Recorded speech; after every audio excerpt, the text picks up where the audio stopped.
We want school meals to be a universal free offering the same way school transportation, textbooks, and other services that are offered as universal free offerings or standard offerings within the school environment. We definitely want to see school meals reverted back to that.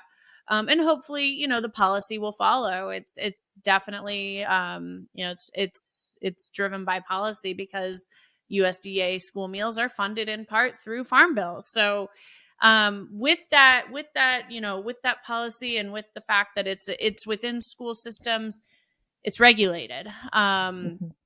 Let's talk a little bit about, well, you know what, before we talk about the regulations, I want to talk about, let's do a little bit of a real life comparative here so that folks understand when you talk about efficiencies in a school cafeteria, you are talking about what, like an hour to 2 hour time block where you're serving lunch to how many meals are you putting out and what type of time block of time are you dealing with in your school system? I love this example. And first, thank you, Lori, for being such a great advocate for school meals. We really appreciate it. We're really trying to drive home that the cafeteria and the kitchen are classrooms and learning spaces for kids and should be looked at to as such.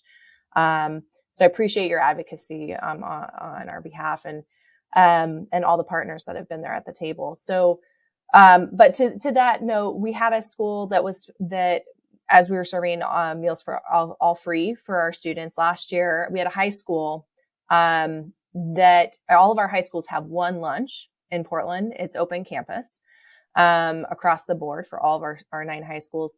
And this one high school, it's no longer free this year. We were only able to keep 53 of our locations at no charge, but they maxed out at 721 students in 20 minutes. And that's even with at our high schools, we've developed almost like a restaurant that you would go to where you can build your own burrito or nachos or rice bowl or whatever. Choose your taco meat, your chicken, cheese, shredded lettuce, sauce, all of the toppings you choose, and they build it to order based on your preferences. And so that's even with that customizable service line that they were able to, along other options too. But that's how many students they were able to. I still have a high school right now that's over 600. I think McDaniel's serving over 600 students in 20 minutes. And it's an incredible feat. But, we're really trying to do our best to serve as many kids as we can.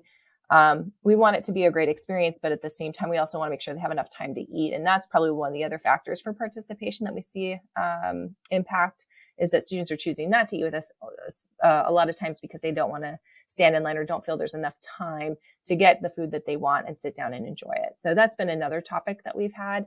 And it's come up especially around in terms of produce. When you have a 6-year-old who's missing teeth or a preteen teenager with orthodontia, eating a piece of fresh fruit like a pear can be more time consuming or more difficult than say another food choice. And so we want to make sure that they have the time and ability to enjoy those foods and not have to pick and choose.